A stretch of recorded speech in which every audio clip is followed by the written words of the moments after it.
Hi hello and welcome back to my channel Meena's lifestyle. எல்லோரும் எப்படி இருக்கீங்க? நாங்கள் எல்லாருமே ரொம்ப நல்லாயிருக்கோம். நம்ம சேனலை சப்ஸ்கிரைப் பண்ணியிருக்க சப்ஸ்கிரைபர்ஸ் எல்லாத்துக்குமே என்னோட மனமார்ந்த நன்றிகள். இன்றைக்கி தான் என்னோட வீடியோவை நீங்கள் ஃபஸ்ட் டைம் பார்க்குறீங்கன்னா இந்த வீடியோ ஃபுல்லாக பார்த்துட்டு பிடிச்சிருக்கு அப்படின்னா மட்டுமே சப்ஸ்கிரைப் பண்ணுறதுக்கு கன்சிடர் பண்ணுங்கள். டைட்டில் அண்ட் தம்ப்நெயில் பார்த்த மாதிரியே இன்றைக்கி ஒரு இந்தியன் vlog. ஸோ இந்த டாப்பிக்கில் இன்ட்ரெஸ்ட் இருக்குது அப்படிங்கிறவங்க மட்டுமே தொடர்ந்து பாருங்கள். உங்களுக்கு பிடிக்கல அப்படின்னா கூட நீங்கள் ஸ்கிப் பண்ணிக்கலாம். இது ஒரே நாளில் எடுத்த வீடியோ கிடையாது. குமாரபாளையம், உடுமல்பேட்டை, பழனி அப்படின்னு சொல்லி 3 ஊரில் அங்கங்கே ஒவ்வொரு டைம் எடுத்த வீடியோவை அப்படியே கம்பைல் பண்ணியிருக்கேன். யுகாதி வந்தது இல்லைங்களா, அப்போது குமாரபாளையமில், அதாவது நவியோட ஊரில் கோயில் விசேஷம். இங்கே பகவான் கோயில் அப்படின்னு சொல்லிட்டு ஒரு கோயில் இருக்குது. அங்கே யுகாதி அப்போது ரொம்ப விசேஷமாக நிறைய வழிபாடெல்லாம் செய்வாங்க. அப்போ எடுத்த வீடியோ தான் இது. நிறைய பேர்னால இந்த வருஷம் ஊருக்கு ட்ராவல் பண்ண முடியாமல் இருக்கும். எங்களுக்குமே என்ன நிலவரம்னு தெரியலை.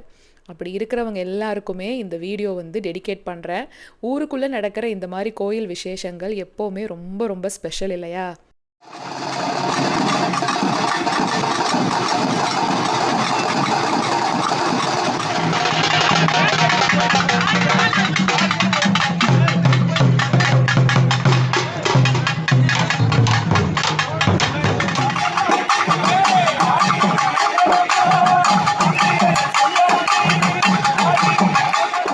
நவியும் குட்டி மாப்பிள்ளையும் இங்கே குமாரபாளையமுக்கு 1 வீக் முன்னாடியே வந்துட்டாங்க. அம்மா அப்பா அப்பப்போ வந்து பார்த்துட்டு போயிட்டுருக்காங்க. ஏன்னா பழனிலையும் கொஞ்சம் வேலை போயிட்டுருக்கு. வீடியோவில் நான் காமிச்சிருக்கேன். அதனால் அங்கேயும் ஆள் இருக்க வேண்டியதாக இருக்குங்களா, டைம் கிடைக்கிறப்பெல்லாம் இங்கே வந்து பார்த்துட்டு போயிட்டுருக்காங்க. இப்போ கோயில் விசேஷம் அப்படிங்கிறதுனால காலையிலேயே நேரமே வந்துட்டாங்க. எல்லா வருஷமுமே இந்த மாதிரி கோயில் விசேஷம் வருது இல்லைங்களா, அப்போது எங்கள் மாமா நவியோட அப்பா சொந்தக்காரங்க எல்லாரையுமே இன்வைட் பண்ணிடுவார். 2-3 நாள் தங்கி இருந்து கூட விசேஷத்தெல்லாம் பார்த்துட்டு தான் போவாங்க. ஆனால் இந்த டைம் குட்டி மாப்பிள்ளை இருக்கிறனால கொஞ்சம் லிமிட் பண்ணிக்கிட்டாங்க. குட்டி மாப்பிள்ளை தூங்குகிற டைமெல்லாம் பார்த்தீங்கன்னா டெய்லி ஒவ்வொரு மாதிரி தான். ஃபோன் பண்ணுறப்ப ஒரு நாள் சீக்கிரமாக தூங்கிட்டான் அப்படிம்பாங்க. ஒரு சில நாள் பார்த்திங்கன்னா 1 மணி ஆனால் கூட கொட்டை கொட்டை முழிச்சிக்கிட்டு இருப்பார். நவிக்கு இப்போ மெட்டர்னிட்டி லீவ் அப்படிங்கிறனால பிரச்சனை இல்லை. ஆனால் 6 மாதம் வரைக்கும் தாங்க அவளுக்கு மெட்டர்னிட்டி லீவ் கொடுத்துருக்காங்க. 6 மந்த்ஸ்க்கு அப்புறமா அவள் கண்டிப்பாக ஆஃபீஸ் போகணும். அந்த டைமில் தான் கோயம்புத்தூர் போவாங்க. ஏற்கனவே அங்கே இருந்த வீடை அவங்க காலி பண்ணிட்டாங்க. இப்போது அங்கே இல்லை. ஏன்னா என் தம்பி மட்டும்தான் இப்போது ஆஃபீஸ் போயிட்டுருக்கான். 3 நாள் போகணும். அதனால் அதுக்கு போயிட்டு இப்போது வீடு எடுக்க வேண்டாம் அப்படின்னு சொல்லிட்டு தனியாக ஒரு பிஜி மாதிரி தான் ஸ்டே பண்ணியிருக்கான். இனி நவி போனதுக்கு அப்புறமா தான் வீடு பார்க்கணும். அநேகமாக நாங்கள் இந்த வருஷம் ஊருக்கு போகிறோம் அப்படிங்கிறது கன்ஃபார்ம் ஆயிடுச்சுன்னா, நாங்கள் போயிட்டு கரெக்டாக ரிட்டன் வர்ற சமயத்தில் தான் அவங்க கோயம்புத்தூர் போவாங்கன்னு நினைக்கிறேன். அது வரைக்கும் பழனி அப்படி இல்லைனா குமாரபாளையமில் தான் இருப்பாங்க.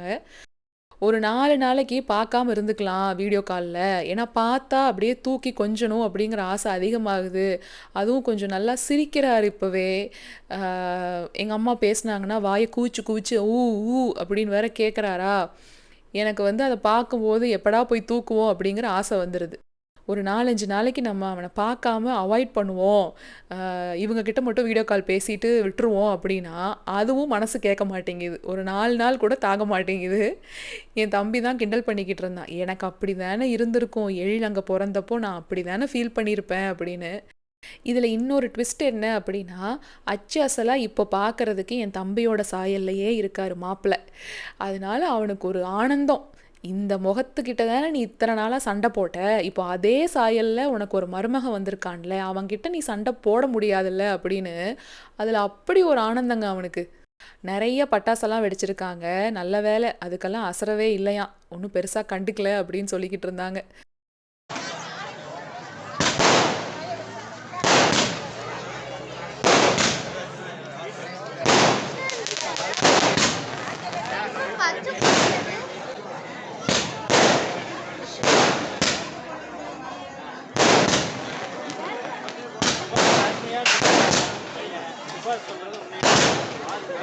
இங்கே பகவான் கோயிலில் இந்த மாதிரி பனை மாலை போடுறாங்க. நானுமே இது என்ன இப்படி போட்டிருக்காங்க அப்படின்ட்டு கேட்டேன். இந்த கோயிலில் அது ஒரு வழக்கம் போல் இருக்குது. வேண்டுதல் வச்சு அது நிறைவேறிருக்கு அப்படின்னா உண்டியலில் காணிக்கையாக அப்படி போடாமல் இந்த மாதிரி மாலையாக போடுவாங்களாம். எல்லாருமே அந்த மாதிரி தான் இந்த கோயிலில் செய்கிறாங்க. நான் இந்த கோயிலுக்கு நவியோட கல்யாணத்தப்போ தாங்க ஃபஸ்ட் டைம் போனேன். நவி பொண்ணு அழைக்கிறதுக்காக நாங்கள் போயிருந்தோம். அப்போ இங்கே கோயிலில் சாமி கும்பிட்றப்ப தான் நான் பார்த்தேன். அப்போ அங்கே இருக்கிறவங்க சொன்னாங்க, இந்த சாமி வந்துட்டு சுயம்புவாகவே உருவானது அப்படின்னு. நான் ஒரு ஷார்ட்ஸில் கூட வந்துட்டு இந்த கோயில் வந்து எங்கே இருக்குன்னு தெரியலைன்னு சொன்னப்போ கரையூர் கோயில் அப்படின்னு சொல்லிட்டு நிறைய பேர் சொல்லியிருந்தீங்க இல்லையா? அப்போ கண்டிப்பாக நீங்கள் பகவான் கோயிலுக்கு போயிருக்கிறதுக்கு சான்ஸ் இருக்குது. எத்தனை பேர் இந்த யுகாதிக்கு போயிருந்தீங்க அப்படின்ட்டு சொல்லுங்கள். இப்போது உங்களுக்கு தெளிவாக தெரியும்னு நினைக்கிறேன். அலங்காரம் பண்ணுறப்போ பக்கத்தில் வச்சு எடுத்திருந்தாங்க. இந்த மாதிரி தாங்க சாமி இருக்கும்.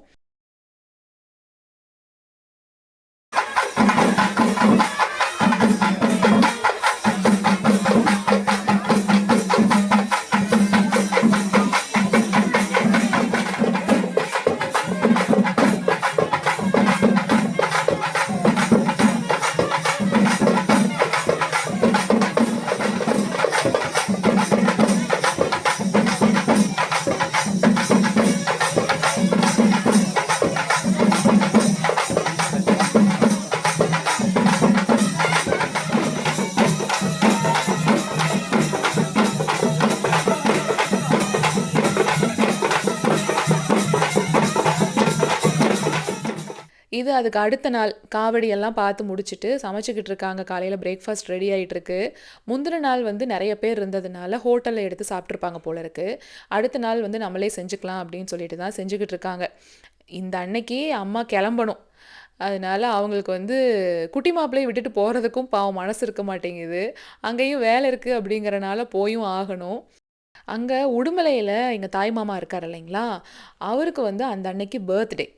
முந்தின நாள் என் தாய் மாமா பொண்ணுக்கு பர்த்டே, மார்ச் 19 அவளுக்கு, மார்ச் 20 எங்கள் தாய் மாமாவுக்கு. எப்போவுமே 2 பேருக்கும் சேர்த்து அந்த அன்னைக்கு கேக் வெட்டி அவங்க கொண்டாடுவாங்க. அதனால சாயந்தரமாக உடுமலைக்கு வர சொல்லியிருந்தாங்கன்ட்டு அம்மா அப்பா 2 பேரும் இங்கே குமாரபாளையம்லேருந்து கிளம்பி உடுமலை போயிட்டு அப்படியே பழனி கிளம்பிட்டாங்க. நேற்று ஹோட்டல்லே எடுத்தது சாப்பிட்டு 3 நேரம் இன்னைக்கெல்லாம் வேண்டாம்னு சொல்லியாச்சு. ஹோட்டல் சாப்பாடே வேண்டாம், நம்மளே செஞ்சுக்கலாம்னு சொல்லியாச்சு. இப்போ கிச்சடிக்கு தாளிச்சு விட்டுருக்கு, காய் விட்டுருக்கு, கிச்சடி போட்டுக்கலான்ட்டு. மதியத்துக்கு அவரைக்காய் பொரியல், கத்திரிக்காய் புளிக்குழம்பு குழம்பு வச்சாச்சு. பொரியலுக்கு இங்கே பருப்பு வேகுது, பாசிப்பருப்பு. ரசம் வர அங்கே வச்சிருக்கு. ரசம் வச்சாச்சு. இல்லை கட்டிங்ஸ் வெட்டிங்ஸ்லாம் நடந்துக்கிட்டு இருக்கு. இல்லை, இது அவரைக்காய்க்கு பொரியல் பண்ணிவிட்டு இட்லி ஊற்றணும். கிச்சடி போட்டு சட்னி இறக்கணும். சட்னி கலரில் போட்டு வச்சுருக்கேன். சட்னி இறக்கணும். கிச்சடி என்னோட ப்ரிப்பரேஷன். ஆமாம்,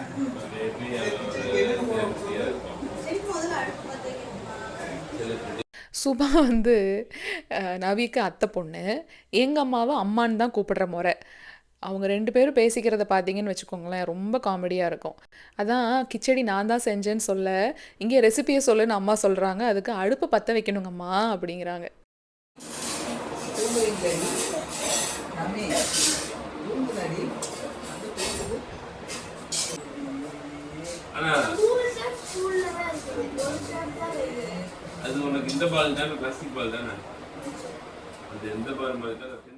அங்கேருந்து கிளம்பி அம்மா அப்பா 2 பேருமே இங்கே உடுமலை வந்துட்டாங்க.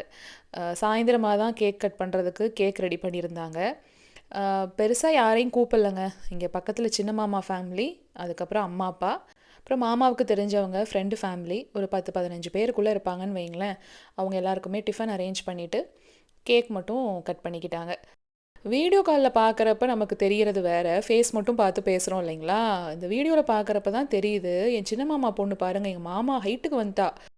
அவன் தம்பியுமே பாருங்கள் வளர்ந்துட்டான். 2 வருஷம் ஆக போகுது இவங்களை பார்த்து. என் மாமா பொண்ணு சின்னவ கேக் கட் பண்ணுறா இல்லையா, எல்லோ கலர் டிஷர்ட்டு, அவள் போன வருஷம்தான் காலேஜ் முடித்தா. பெரியவ சென்னையில் இருக்கா, அவள் சிஏ முடிச்சுட்டு அங்கே ஒர்க் பண்ணிகிட்ருக்கா. ஸோ கேக் கட்டிங்கெல்லாம் நல்லபடியாக முடிஞ்சிருச்சு. இதில் என்னென்னா எங்கள் மாமா கொஞ்சம் எமோஷ்னல் ஆகிட்டார். எங்கள் அம்ச்சி ஞாபகம் வந்துருச்சு போல இருக்குது. அதுவும் கரெக்டாக பாருங்கள், எங்கள் அப்பச்சிக்கு கேக் ஊட்டுறப்ப கொஞ்சம் எமோஷ்னல் ஆகிட்டாராட்டிருக்குது. எங்கள் அப்பாவுக்கு ஊட்டி விடுறப்ப பாருங்கள் நல்லா சந்தோஷமாக ஊட்டி விடுறாரு. மாமனும் மச்சானும் ஊட்டிக்குவாங்க.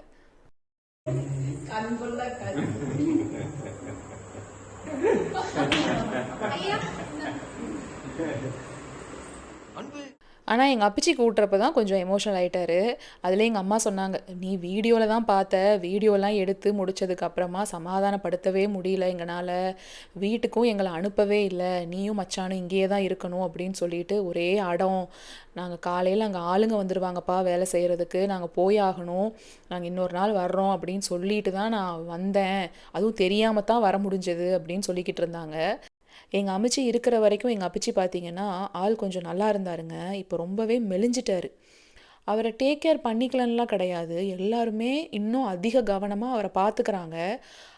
ஒரு விஷயம் சொல்லுவாங்க இல்லையா, வயசானதுக்கு அப்புறமா ஒருத்தருக்கு ஒருத்தர் சப்போர்ட்டே வந்து ஹஸ்பண்ட் அண்ட் ஒய்ஃப் தான் அப்படின்னு.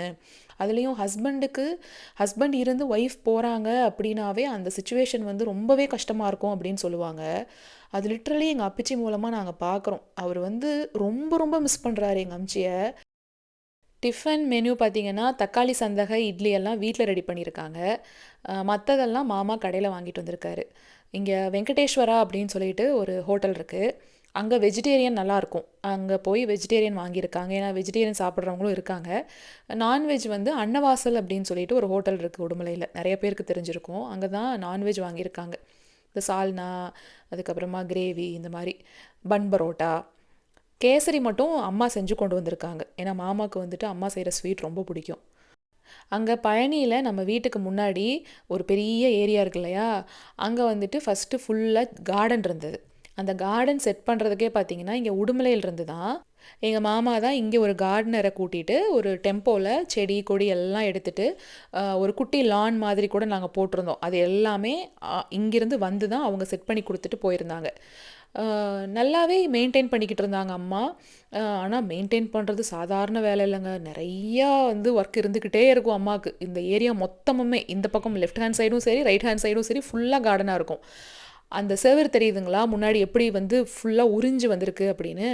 அது ஒரு தடவை 2 தடவை இல்லைங்க, எத்தனையோ வேலை பார்த்தாச்சு, பெயிண்ட்டையும் மாற்றியாச்சு. அந்த மாய்ஸ்சர் கண்டென்ட் வந்து ஃபுல்லாக ஏறிக்குது அந்த செவுத்துல. இந்த பக்கம் பாருங்களேன் பெருசாக இருக்காது, ஏன்னா இந்த இந்த தூணோட அந்த லான் முடிஞ்சிருச்சு. அந்த பக்கம் நாங்கள் எதுவுமே வைக்காம தான் இருந்தோம், அதனால அந்த பக்கம் காம்பவுண்டு வந்துட்டு நல்லா இருக்கு. அந்த லெஃப்ட் சைடில் தான் உள்ளுக்குள்ளே ஃபுல்லாகவே அரிச்சு எடுத்துருச்சு.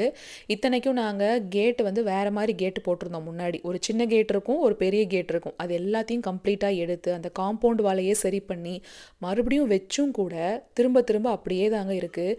இத்தனைக்கும் நாங்கள் தளம் போட்டுட்டோம் எப்பயோ, அந்த கார்டன் செட்டப் எல்லாம் தூக்கிட்டு தளம் போட்டோம். என் கல்யாணத்து நான் 6th ஸ்டாண்டர்ட் படிக்கும்போது இந்த வீடு கட்டினாங்கங்க. என் கல்யாணம் வரைக்குமே அந்த கார்டன் இருந்தது. அதுக்கப்புறமா தான் ஃபுல்லாக எடுத்துட்டு நாங்கள் இப்படி தளம் போட்டோம்.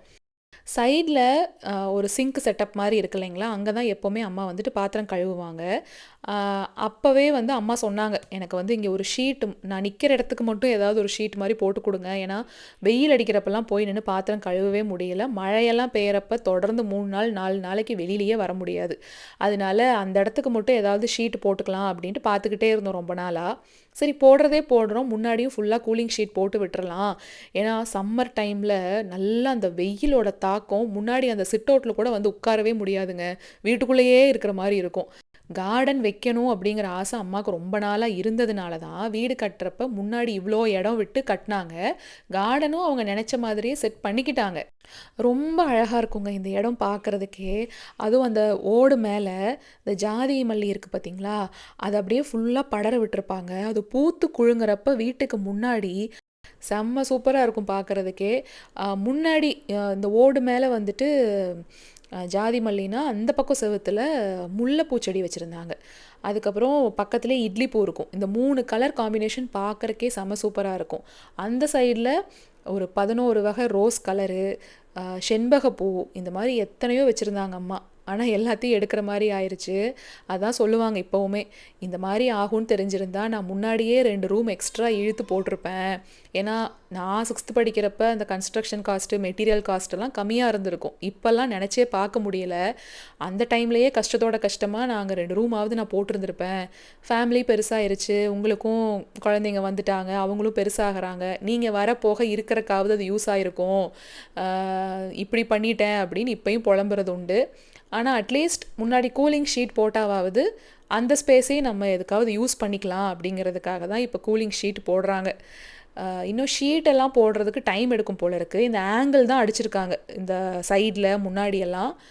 அதுவுமே நிறைய வேலை ஆகுதுங்க. நான் கூட நினச்சேன் சரி இது மட்டும் தானே டக்குன்னு முடிஞ்சிரும் அப்படின்னு பார்த்தா அதுக்குமே கொஞ்சம் டைம் எடுக்குது. அந்த ஆங்கிளுக்கெல்லாம் பெயிண்ட் அடிக்கிற வேலை இருக்குது. அது முடிச்சதுக்கப்புறமா இந்த வீட்டுக்குள்ளே ட்ரில் பண்ணி தானே ஆங்கிள் போட்டிருக்காங்க சைட்லலாம். அப்போ உள்ளேயுமே ஃபுல்லாக வந்து ட்ரில் பண்ணதுனால அங்கேயும் பட்டி பார்த்து கொஞ்சம் பெயிண்ட் பண்ண வேண்டியது இருக்குது.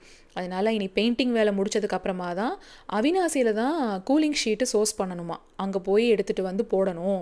நீங்கள் ஊருக்கு வர மாதிரி இருந்தால் நீங்கள் வர்றதுக்குள்ளே அந்த வேலையெல்லாம் நாங்கள் முடிச்சிருவோம் அப்படின்ட்டு சொல்லிகிட்டு இருந்தாங்க. இந்த வேலை இங்கே போயிட்டுருக்கு இல்லைங்களா, இந்த டைமில் குட்டி மாப்பிள்ளையை கொண்டு வந்து இங்கே வச்சோம் அப்படின்னா அவருக்கு கொஞ்சம் டிஸ்டர்பன்ஸ் ஆகும்.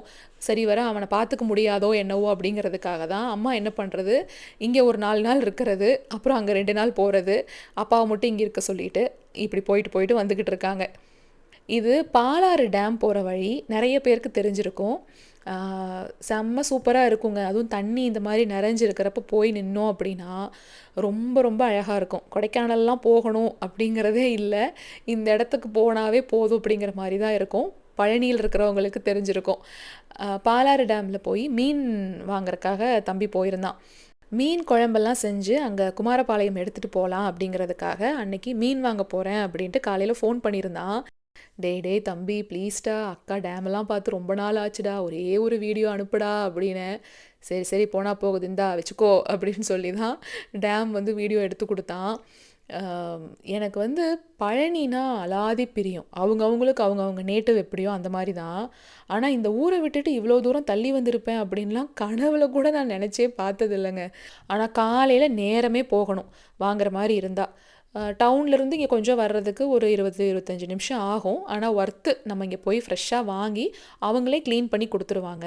க்ளீன் பண்ணுற வீடியோவுமே தம்பி அனுப்பியிருந்தான். ஆனால் ஒரு சிலருக்கு அது பிடிக்காது இல்லைங்களா, அதனால் அதை நான் ஷேர் பண்ணலை. கட்லா மீன் தான் வாங்கிட்டு வந்திருக்கான். ஒரு 2 கப் அளவுக்கு சின்ன வெங்காயம் ஃபஸ்ட்டு எண்ணெய் ஊற்றி நல்லா வதக்கிக்கணும். அது கொஞ்சம் வதங்கினதுக்கப்புறமா 3 தக்காளி, அதையும் வதக்கிட்டு கருவேப்பிலை, 1 ஸ்பூன் அளவுக்கு சீரகம், 1 ஸ்பூன் அளவுக்கு மிளகு, இதையும் நல்லா வதக்கிக்கணும். அதுக்கப்புறமா 2 ஸ்பூன் ஃபுல்லாக தனியா பொடி, 2 ஸ்பூன் ஃபுல்லாக மிளகாய்த்தூள் சேர்த்து வதக்கிட்டு ஆறுனதுக்கப்புறமா மிக்சர் ஜாரில் போட்டு அரைச்சிக்கணுங்க. இதுதான் பேஸு. இப்போது இதை வச்சு நீங்கள் தாராளமாக சிக்கன் குழம்பு வைக்கிறதுனாலும் வைக்கலாம், மட்டன் குழம்பு வைக்கிறதுனாலும் வைக்கலாம். மீன் குழம்புக்கு நம்ம எக்ஸ்ட்ரா என்ன சேர்க்க போகிறோம் அப்படின்னா இந்த புளிப்பு ஜாஸ்தியாக இருக்கணும். இப்போது நீங்கள் வந்து சிக்கன் குழம்போ இல்லை மட்டன் குழம்போ வைக்க போகிறீங்க அப்படின்னா தக்காளி கூட இவ்வளோ தேவைப்படாது. ஒரு தக்காளி போட்டுட்டு 1 கப் அளவுக்கு தேங்காய் பூ சேர்த்துக்கலாம். மீன் குழம்பு அப்படிங்கிறனால தான் நம்ம 3 தக்காளி சேர்த்துருக்கோம். நல்லா ஒரு பெரிய லெமன் சைஸ் அளவுக்கு புளியை ஊற வச்சுருக்காங்க அம்மா. நல்லெண்ணெய் கொஞ்சம் ஒரு 2 டேபிள் ஸ்பூன் அளவுக்கு விடணும், அப்போ தான் மீன் குழம்புக்கு நல்லாயிருக்கும். கடுகு பொரிய விட்டுட்டு இவ்வளோ அம்மா காமிக்கிறாங்க பார்த்தீங்களா, இந்த அளவுக்கு மட்டும் வெந்தயம் போதும். அதுக்கப்புறமா பூண்டு, சின்ன வெங்காயம். பூண்டு ஒரு 20 பல் பூண்டு தேவைப்படும். சின்ன வெங்காயம் ஒரு 25 சின்ன வெங்காயம், எல்லாத்தையுமே இந்த மாதிரி ஸ்லைஸ் பண்ணி உள்ளே சேர்த்துக்கோங்க. கருவேப்பிலை நல்லா வதக்கி விட்டதுக்கப்புறமா கல்லுப்பு. மீன் குழம்பை பொறுத்த வரைக்குங்க உப்பு வந்து கொஞ்சம், அதாவது சிக்கன் குழம்பை விட கொஞ்சம் அதிகமாக நம்ம சேர்க்குற மாதிரி இருக்கும். ஏன்னா அப்போ தான் அந்த புளிப்பை வந்து பேலன்ஸ் பண்ணும். அதனால அம்மா காமிக்கிறாங்க பார்த்தீங்களா கையில், இந்த அளவுக்கு கல்லுப்பு சேர்த்துருக்காங்க. அதுக்கப்புறமா மஞ்சள் தூள் ஒரு 1/4 டீஸ்பூன் சேர்த்துட்டு அரைச்சி வச்சுருக்கிற விழுதை நம்ம உள்ளே சேர்த்துக்கலாம். இந்த விழுதை சேர்த்துட்டு கரைச்சி வச்சுருக்க புளி தண்ணியை உள்ளே சேர்த்துடணுங்க. நல்லா 2 மடங்கு தண்ணி ஊற்றி நல்லா கொதிக்க விடணும். கொதிச்சதுக்கப்புறமா கடைசியாக தான் நம்ம மீனை உள்ளே சேர்க்கணும். மீனை சேர்த்துட்டுமே ரொம்ப நேரத்துக்கு கொதிக்க விடக்கூடாது. நல்லா மேலே எண்ணெய் பிரிய ஆரம்பிக்கிறப்பவே நம்ம ஆஃப் பண்ணிக்கலாம். ஆஃப் பண்ணதுக்கப்புறம் பார்த்திங்கன்னா நல்லாவே எண்ணெய் பிரிஞ்சு உங்களுக்கு வந்துடும். இதுதான் அம்மாவோட மீன் குழம்பு. எனக்கு மீனே பிடிக்காதுங்கிறனால நான் வந்து இந்த பிளெயினாக இருக்குது பார்த்தீங்களா, இந்த குழம்பு மீன் போடுறதுக்கு முன்னாடி எனக்கு எடுத்து வச்சுருவாங்க தனியாக. மீன் போட்டதுக்கப்புறமா அவங்கெல்லாம் சாப்பிட்டுக்குவாங்க. கல்யாணத்துக்கு அப்புறமா தான் அந்த ஃப்ரை பண்ண மீனே 1-2 பீஸ் நான் சாப்பிட பழகியிருக்கேன். இப்போ மீன் குழம்புக்கு போட்டது போக, அதாவது தலை பீஸ் இதெல்லாம் இருக்கும் பாருங்கள், அதெல்லாம் குழம்புல போட்டுருவாங்க. மற்றது எல்லாத்தையுமே மசாலா மாதிரி பிரட்டி ஃப்ரை பண்ணிக்கிறதுக்கு அதை ஒரு டிஃபன் பாக்ஸில் போட்டு மேரினேட் பண்ணி வச்சுக்கிட்டாங்க. குமாரபாளையம் போனதுக்கப்புறமா சாப்பிட்றப்ப சூடாக போட்டு கொடுத்துக்கலாம் அப்படின்னு சொல்லி அங்கே எடுத்துகிட்டு போயிட்டாங்க. மீன் குழம்பை பொறுத்த வரைக்கும் கொஞ்சம் லேட்டாக சாப்பிட்டா தான் நல்லாயிருக்கும் அப்படின்னு சொல்லுவாங்க. காலையில் டேமில் போய் மீன் பிடிச்சிட்டு வந்து எவ்வளோ சீக்கிரம் முடியுதோ கையோட அந்த 9 மணிக்கு முன்னாடியே வச்சுருவாங்க. அப்போ தான் மதியம் ஒரு 2 மணிக்கு சாப்பிட்றப்ப நல்லாயிருக்கும் அப்படிம்பாங்க. ஆனாலுமே அம்மா அந்த அன்னைக்கு சாப்பிட்றத விட அடுத்த நாள் காலையில் சாப்பிட்றதுக்கு தான் அவங்களுக்கு ரொம்ப பிடிக்கும். இந்த மீன் குழம்பை பொறுத்த வரைக்கும் நமக்கு வேலைன்னு பார்த்தா சின்ன வெங்காயம் உரிக்கிறது தாங்க. அதை உரிச்சாச்சுன்னா கடகடன்னு வேலை முடிஞ்சிரும். ஏன்னா அந்த மசாலா பேஸ்ட் ரெடி பண்ணிட்டோம் அப்படின்னாவே குழம்பு வந்து சீக்கிரமாக வச்சிடலாம். எல்லாம் வச்சு முடிச்சுட்டு இங்கே குமாரபாளையம் வந்துட்டாங்க. அப்பாவுக்கு அங்கே எடுத்து வச்சுட்டு அன்றைக்குமே ஆளுங்க வேலைக்கு வர்றாங்க அப்படிங்கறனால அப்பா அங்கே இருக்க வேண்டியதாக போயிருச்சு. முடிச்சிருக்கலாம் இது பாரு.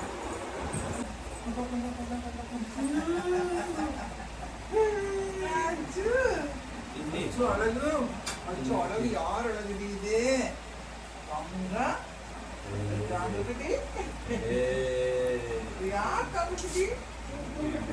யார் மயில் இது? யார் மயில்? முழிச்சுப்பாங்க.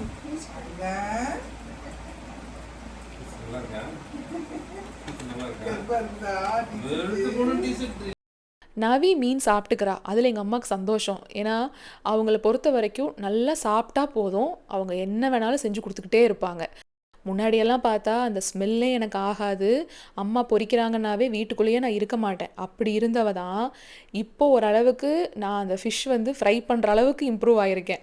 அதுலேயும் மேரினேட் பண்ணி ஃபுல்லாக கொடுத்துட்டேன்னா என் வீட்டுக்காரர் ஃப்ரை பண்ணி பசங்களுக்கு கொடுத்துருவாரு. நீங்கள் மோஸ்ட்டாக பார்த்தீங்கன்னா ஃபிஷ் ரெசிபீஸே வீடியோவில் வந்திருக்காது. ஏன்னா அந்த அன்னைக்கு ஃபுல்லாகவே ஒரு மாதிரி நாசியேட்டிங் ஃபீல் எனக்கு இருந்துக்கிட்டே இருக்கும். ஒரு மாதிரி டல்லாக தான் இருப்பேன். அதனாலேயே நான் வந்துட்டு ஃபிஷ்ஷை வந்து வாங்குறதுக்கு பிரியப்பட மாட்டேன். வாங்கினாலும் அந்த வேலையை அவர் பார்த்துக்குவார்.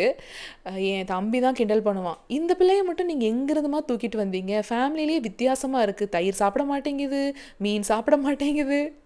என் தம்பி எனக்கு அப்படியே ஆப்போசிட்டு. நல்ல ஃபூடி, தாவறது, ஓடுறது, ஊடுறது, பறக்கிறதுன்னு எல்லாத்தையும் சாப்பிட்ற ஆள். எங்கள் அம்மா இப்போவும் புலம்புவாங்க, தயிரை மட்டுமாவது அப்போவே 2 இடி இடித்து அவளுக்கு ஊட்டி விட்டுருந்துருக்கணும், நான் பழக்காமல் விட்டுட்டேன், வேண்டாம் வேண்டான்னு அவள் சொல்கிறத கேட்டு நானும் விட்டுட்டேன். அதுக்கான பலனை இப்போ அனுபவிக்கிறோம். ஏன்னா எனக்கு அப்பப்போ பாடி ஹீட் ஆயிடுச்சுன்னா கொப்பளம் வந்துடும்.